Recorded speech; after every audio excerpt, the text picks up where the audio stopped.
कई बार वृंदावन की दिशा की तरफ मुख करके प्रणाम करता है, बार बार।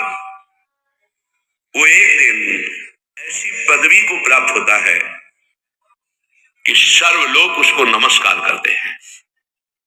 लौकिक उन्नति और पारलौकिक उन्नति दोनों की प्राप्ति के लिए श्री वृंदावन को प्रणाम करना श्रीपाद करे बहुत बड़ा साधन है। आप जहां हो वृंदावन की दिशा की तरफ मुड़कर बार बार प्रणाम करो। कल था कि एक बार जो प्रणाम करेगा वो जगत बंधनी हो जाएगा। आज कह रहे हैं चाहे जिस दिशा में हो, बस वृंदावन की दिशा की तरफ मुख करो और बार बार प्रणाम करो। वृंदावन कृपा करेगा तो सर्वोन्नतमो, उत्तम से भी उत्तम आपकी उन्नति कर देगा। सच्ची मानिए, सबको यही आश्चर्य होता है कि ऐसा कैसे हो सकता है, पर जो नहीं हो सकता है वो भी हो सकता है। जो हो सकता है वो तो हो ही सकता है, जो बिल्कुल नहीं हो सकता वो भी हो सकता है। ऐसा होता है कृपा का स्वरूप। वृंदावन को प्रणाम करने का मतलब समस्त रसिकों को प्रणाम करना, बड़े बड़े परमहंस जो यहाँ खगमृग पशु पंछी के रूप में उनको प्रणाम करना, और प्रिया प्रीतम को प्रणाम करना, यमुना जी को प्रणाम करना, रजरानी को प्रणाम करना, यहाँ की समस्त भगवत स्वरूपों को प्रणाम करना। वृंदावन को प्रणाम कर रहे, इतना सुकृत आपको एक साथ मिल रहा है। इतने महाभागवत, इतने भगवत स्वरूप, इतनी महिमा में भूमि और प्रिया प्रीतम सबको प्रणाम पहुंच रहा है। इसलिए नमन मौलि वृंदा विपिन दिश सर्वोन्नतमो, जो अपनी उन्नति लोक परलोक की चाहता है वो वृंदावन को बार बार प्रणाम करे, ऐसा आदेश करते हैं श्रीपाद। और जो वृंदावन में रह रहे उनको तो प्रणाम करना ही है, क्योंकि हमारे प्रिया प्रीतम का परम सुख वर्धन करने वाला ये वृंदावन है। हम हृदय से और बाहर मस्तक से भी बार बार इस रज को प्रणाम करते हैं, इस धाम को प्रणाम करते हैं। कई बार प्रार्थना की है, अगर आप इस बात पर ध्यान दें तो कोई भी अपराध आपको परास्त नहीं कर पाएगा। जब आप शयन करने जाएं तो शैया में चढ़ने के पहले वृंदावन को प्रणाम करें, पंचांग, फिर हाथ जोड़कर आंख मूंदकर प्रिया प्रीतम का ध्यान करते हुए हे वृंदावन धाम, हे वृंदावन धाम के व्यक्त अव्यक्त महान प्रेमी जनों, हमारे शरीर से, मन से, वचन से, जान में या अनजान में कोई अपराध बन गया हो तो मुझे क्षमा करना। प्रभु मैं आपकी शरण में हूं, मुझे अपराधी से अपराध बनना स्वाभाविक है, हे नाथ क्षमा कीजिए। जब जगे तब पहले वृंदावन को प्रणाम करके प्रिया प्रीतम का ध्यान करते, हे प्रभु ये जीवन आपको समर्पित है। हमारी दिनचर्या, प्रत्येक क्रिया, प्रत्येक वृत्ति आपके श्री चरणों से जुड़ी हो, ऐसी मुझे सामर्थ्य देना। अपनी दिनचर्या में लग जाओ, चाहे धामवासी हो या धाम के बाहर हो। यदि आप ऐसा करते हैं तो देखना आपकी आध्यात्मिक और लौकिक कैसे उन्नति होती है। बड़ी दिव्यता है समर्पण में, आश्रय में। मना प्रीतो वृंदावन भूमि समस्ता प्रियतमः, जिसने वृंदावन की भूमि से प्यार कर लिया, वास्तविक जीवन वृंदावन, प्राण वृंदावन, सर्वस्व वृंदावन, सदगुरु वृंदावन। मैं जीवित नहीं रह सकता वृंदावन के बिना, ऐसा जिसके हृदय में आ गया है तो कह रहे हैं समस्त प्रियतमों का प्रीतम बन जाएगा।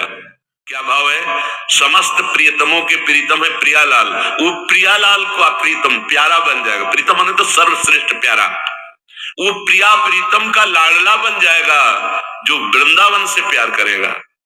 सुनते थे पहले कि वृंदावन पकड़ लेता है, और समझ में नहीं आता था कि कैसे पकड़ लेता है। उनकी कृपा से कुछ कुछ समझ में आने लगा है कि कैसे वृंदावन पकड़ लेता है, कि वृंदावन के बिना हमारा कोई अस्तित्व नहीं है, हम जी नहीं सकते। वृंदावन ही हमारा जीवन है, वृंदावन के बिना हमारे जीवन का कोई अस्तित्व नहीं है। ऐसे पकड़ लिया, सोच नहीं, जैसे हम बिना श्वास के नहीं जी सकते, हम जैसे बिना जल अन्न आदि के बहुत दिनों तक प्राण धारण नहीं कर सकते, ऐसे वृंदावन के बिना हम जी नहीं सकते। जैसे श्वास थोड़ा समय, कितने सेकंड रोक पाओगे, इसके बाद प्राण निकल जाएंगे। ऐसे ही जैसे मछली को जल से कितने समय तक अलग कर सकते हो, वो प्राण छोड़ देगी। ऐसी प्रीति हो जाए वृंदावन से, तो कह रहे वृंदावन क्या करेगा, समस्त प्रियतमों का प्रीतम बना देगा। समस्त प्रियतमों की प्रीतम है श्यामा श्याम, मतलब श्यामा श्याम का वो प्यारा ऐसा लाडला हो जाएगा कि जैसे भगवत ऋषि जी कहते हैं, अगर एक पलक झपकने को भी मैं सेवा में हूं और नहीं देख पाए तो भगवत भगवत पुकारने लगते हैं। श्यामा श्याम कहाँ है भगवत ऋषि जी। भगवत ऋषि जी ने अपनी वाणी में लिखा कि अगर पलक झपकने के लिए भी इधर उधर सेवा में हो जाऊं तो पुकारने लगते, कहाँ है क्यों, इतना प्यार प्रिया प्रीतम करने लगे हैं। ये वृंदावन की कृपा। ददात किंचित वृंदावन तनुभृते सर्व भगवत स्वरूप। यदि वृंदावन में वास करने वाले की थोड़ी भी सेवा, ददात दान, जैसे वृंदावन अखंड वास कर रहा है, वस्त्र की सेवा कर दी, भोजन की सेवा कर दी, भगवान ने व्यवस्था करी है तो वास की सेवा कर दी। ये देखा जीवन में वृंदावन वास करना बहुत कठिन है। कल किसी ने प्रश्न किया कि आपका ये बहुत छोटा एकांतिक का स्थान, आप बड़ा क्यों नहीं बनवा लेते। आज जो तुम 25 बैठ के सुनते हो तो 25 लाख बाहर सुनते, और सबकी बुद्धि में जो फर्क पड़ रहा है उसका कारण है अध्यात्म। केवल अध्यात्म कभी बिकता नहीं, जो बिकता उसे अध्यात्म नहीं कहते। धैर्य पूर्वक चलना, ये जो साधकों की जीवन व्यवस्था में श्रीपाद कह रहे हैं, ददत किंचित वृंदावन, अगर थोड़ा भी कुछ है, तुम्हारे पास 4 रोटी की व्यवस्था है, 1 रोटी किसी वृंदावन वासी को पवा दो, ऐसी व्यवस्था। अगर आपको व्यवस्था है, सर्दी का समय है, 4 कंबल ले आए किसी ऐसे जो सो रहे फुटपाथ में, जिनके पास ओढ़ने के लिए नहीं, जिनकी व्यवस्था, किसी एक वृंदावन वासी की सेवा हो जाए तो बोले तनुभृते सर्व भगवत विभूतेर भागीशो भवति जगताम तद्भृति परा। वृंदावन वास की व्यवस्था सीधे प्रियालाल की प्राप्ति। ये जीवन धन के लिए नहीं, प्रियाजू के लिए। हाँ, जब ये सब अपनी अपनी नौकरियां, अपने अपने व्यापार छोड़ करके भगवत मार्ग में आ रहे हैं, तो मेरी महारानी जी उनकी व्यवस्था किसी को भी निमित्त बना करके ऐसे करती। यहाँ कभी ऐसी भावना नहीं है कि इतने लोग आते हैं ये कुछ दे। सच्ची जो हमारी सेवा में श्री जी की खड़े हैं, उनको पहले से ऐसे पुष्ट कर दिया गया है, और इस जीवन को तो श्री जी ने पहले से ही आवे पे तपा करके, अब ये आकांक्षा थोड़ी है कि कोई दे। हम इसीलिए कभी आप सत्संग में दान धर्म की चर्चा नहीं सुनेंगे, सीधे अध्यात्म की चर्चा। अब ये श्लोक आया इसलिए इसकी व्याख्या कर रहे हैं।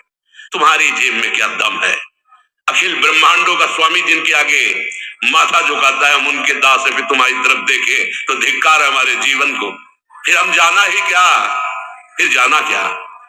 श्रीपाद कह रहे ददत किंचित वृंदावन तनुभृते सर्व भगवत विभूतिर भागीशो भवति जगताम तद्भृति परहा। जिसने श्रद्धा करके वृंदावन वास करने वाले को किंचित कुछ सहयोग कर दिया, बड़ा भगवान का विचित्र खेल है। जब उनको जैसी व्यवस्था करनी होती, देखा है, अन मांगे आगे आवे गो, जीव बल लागे पल को। विश्वास कर ले सब। आप क्या समझते, वृंदावन वास कठिन मोरे माई, चिल्ला चिल्ला के रोना पड़ा कि नहीं मेरा कोई नहीं, अगर आप नहीं रखेंगे तो मैं नहीं रह पाऊंगा वृंदावन। जब नजर हुई उनकी तो आप देख ही रहे हैं।